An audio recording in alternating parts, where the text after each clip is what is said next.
عزیز طلباء و طالبات، السلام علیکم۔ میں پروفیسر معین الدین آزاد CMM لیکچر سے آپ سے مخاطب ہوں۔ آج ہم سبق پڑھنے جا رہے ہیں سال دوم کا چوتھا چیپٹر ہے محنت پسند خرد مند۔ عزیز طلباء، انتہائی اہم چیپٹر ہے، یہ انتہائی اہم باب آپ کے نصاب میں شامل۔ پہلے میں بتا دوں کہ یہ سبق ہمارا 3 لیکچر میں مکمل ہوگا۔ 3 حصے اس کے کیے ہیں۔ بظاہر تو یہاں پہ آپ کو کئی حصے نظر آ رہے ہیں، لیکن ہم نے اس کو 3 حصوں میں تقسیم کیا بنیادی طور پہ۔ جو پہلا حصہ ہے وہ تعارف ہے مصنف کا، سبق کا، اور جو دوسرا حصہ ہے وہ خلاصے کے اہم نکات، سبق کے اہم نکات، اور جو تیسرا حصہ ہے وہ خلاصے اور دیگر تشریح پر مشتمل ہے۔ آگے بڑھتے ہیں، اپنے لیکچر کو آگے بڑھاتے ہیں۔ محنت پسند خرد مند مولانا محمد حسین آزاد کا یہ سبق ہے۔ مولانا محمد حسین آزاد شمس العلماء دلی میں پیدا ہوئے، اور اردو نثر میں ان کا شمار عناصر خمسہ میں ہوتا ہے، ارکان خمسہ میں ہوتا ہے۔ 5 pillars of Urdu prose, Urdu نثر کے جو 5 بڑے نام ہیں ان میں شمار ہوتا ہے مولانا محمد حسین آزاد کا۔ یہاں ایک بات یہ بھی آپ کو بتا دوں کہ آپ بہترین انشاء پرداز ہونے کے ساتھ ساتھ بہترین شاعر بھی ہیں، اور تمثیلی انداز بیان رکھتے ہیں۔ جو اسلوب ہے ان کے اسلوب کے بارے میں کہا گیا کہ آپ اپنے اسلوب کے خود ہی موجد اور خود ہی خاتم ہیں۔ کئی لوگوں نے یہ رنگ اپنانے کی کوشش کی لیکن ناکام رہے۔ مثالی مرقع نگاری وہ کرتے ہیں، اور تمثیلی انداز میں بہت خوبصورت طریقے سے انہوں نے اپنا مدعا بیان کیا ہے۔ دلی میں پیدا ہوئے، اور لاہور میں پھر آخری عمر کا جو آخری حصہ ہے وہ لاہور میں ان کا گزرا۔ گورنمنٹ کالج میں پروفیسر رہے، پڑھاتے رہے عربی اور فارسی۔ اب سبق کے تعارف کی طرف جاؤں تو میں آپ کو بتانا چاہوں گا کہ یہ ان کی کتاب نیرنگ خیال سے یہ سبق لیا گیا ہے، نیرنگ خیال سے لیا گیا ہے، اور یہ ایک تمثیلی داستان ہے، تمثیلی داستان جس میں قوم کے عروج و زوال کے اسباب بیان کیے گئے ہیں، اور یہ انسان کے عروج و زوال کے اسباب بھی ہیں۔ ساتھ ساتھ محنت کی عظمت اور اہمیت پر روشنی ڈالی گئی ہے۔ عزیز طلبہ، یہاں پہ جو لفظ میں نے استعمال کیا ہے تمثیلی داستان یا تمثیلی قصہ، اب تمثیل کو سمجھنا ضروری ہے، کیونکہ اس چیپٹر میں اگر آپ اس چیز کو سمجھ لیں گے تو یہ آسان ہو جائے گا، ورنہ بیشتر طالب علم آخری لمحات آ جاتے ہیں امتحان کے اور یہ کہتے رہتے ہیں کہ اس چیپٹر کی سمجھ نہیں آئی، اس باب کی سمجھ نہیں آئی۔ اس کی بنیادی وجہ ہے کہ تمثیل کو وہ سمجھ نہیں پاتے۔ تمثیل کیا ہے؟ تمثیل میں نے یہاں پہ لکھا بھی ہے۔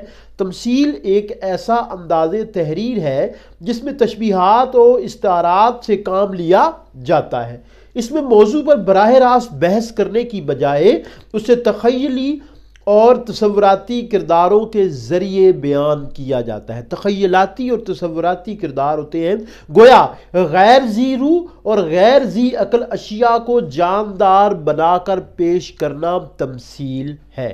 اب اس چیپٹر میں دیکھیں گے یہاں پہ عقل، دماغ، دل اور ساتھ میں حسد، یہ غیر ذی روح ہے، یہ ایسی چیزیں، محنت یہ غیر ذی روح ہے، امید غیر ذی روح ہے، ان کو کردار بنا کر جاندار بنا کر پیش کیا گیا ہے۔ تمثیل کے لیے انگریزی میں لفظ ہم ایلیگری استعمال کرتے ہیں، انگریزی میں لفظ ایلیگری استعمال کرتے ہیں، اور دوسرے لفظوں میں اگر اس کو کہا جائے پرسونیفیکیشن بھی کسی حد تک کہا جا سکتا ہے۔ پرسونیفیکیشن بھی کیا ہے کہ آپ نے کسی چیز کو جاندار بنا کر پیش کرنا ہوتا ہے۔ تو یہ ایک تمثیلی داستان ہے، یہ ایک تمثیلی قصہ ہے۔ اس کے جو کردار ہیں وہ آپ کے سامنے لکھے ہوئے ہیں۔ خسرو آرام ہے، فریب کے جاسوس ہیں۔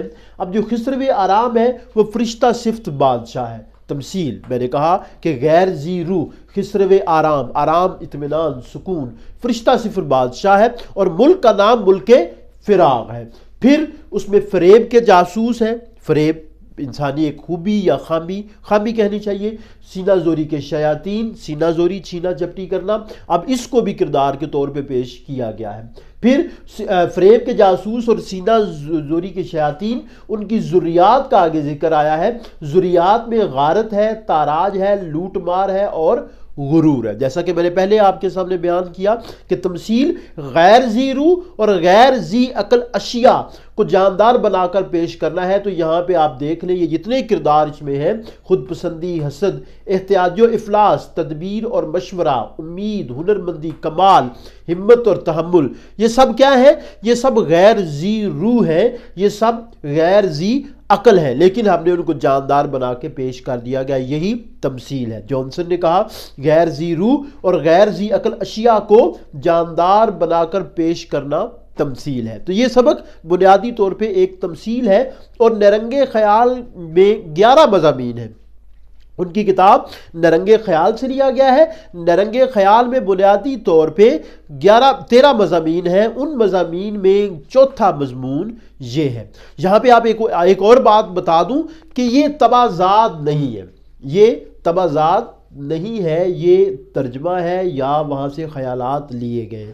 نرنگ خیال کے جو مضامین ہیں وہ تبازات نہیں ہے۔ تبازات وہ چیز یا وہ تحریر جو مکمل طور پہ آپ کی اپنی ہو، آپ نے کہیں سے خیالات لیے نہ ہوں، تو یہ تبازات نہیں ہے بلکہ یہ ترجمہ ہے یا اخذ کیے گئے ہیں۔ اصل میں انگریزی میں یہ مضمون ہے، اور جانسن کا مضمون ہے an allegorical history of rest and labour.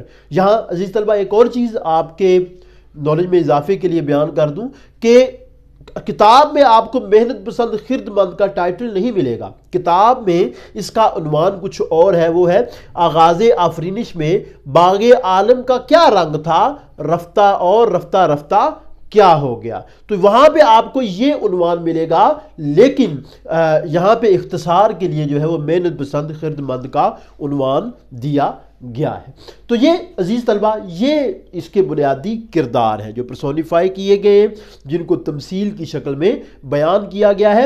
اصل بات کیا ہے سبق کے تعارف میں جو بیان کرنے والی ہے کہ وہ قوموں کے عروج و زوال کے جو اسباب ہیں وہ اس میں بیان کیے گئے ہیں، اور یہ عروج و زوال انسان پہ بھی آتا ہے، اور اس کے ساتھ محنت کی عظمت اور اہمیت بھی واضح کی گئی ہے۔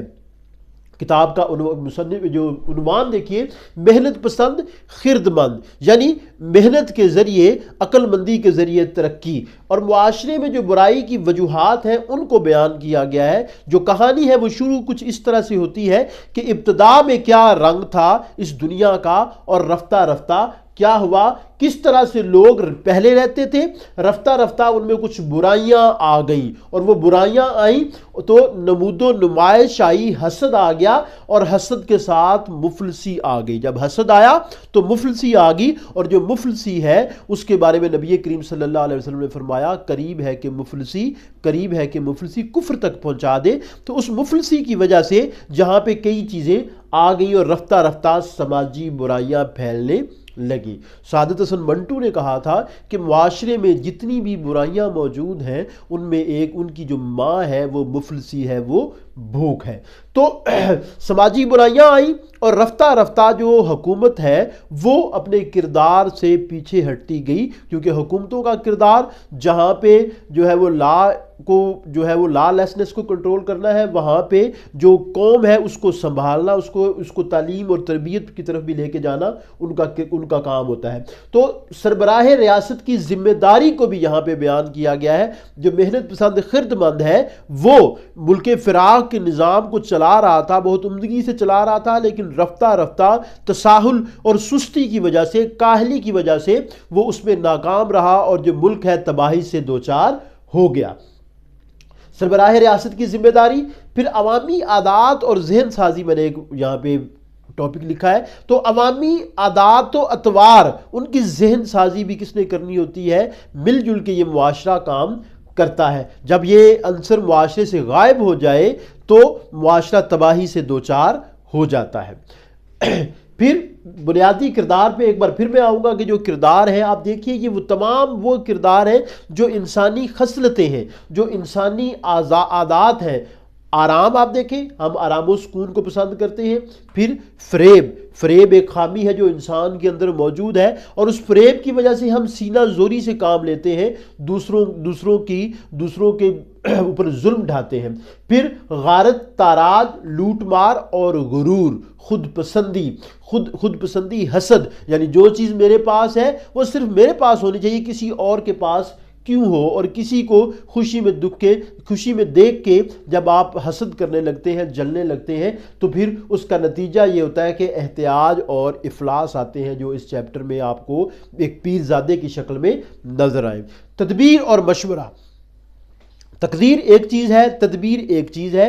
جب آپ تدبیر اور مشورے کو چھوڑ دیں گے تو بھی جو معاملات ہیں وہ خراب ہونا شروع ہو جائیں گے۔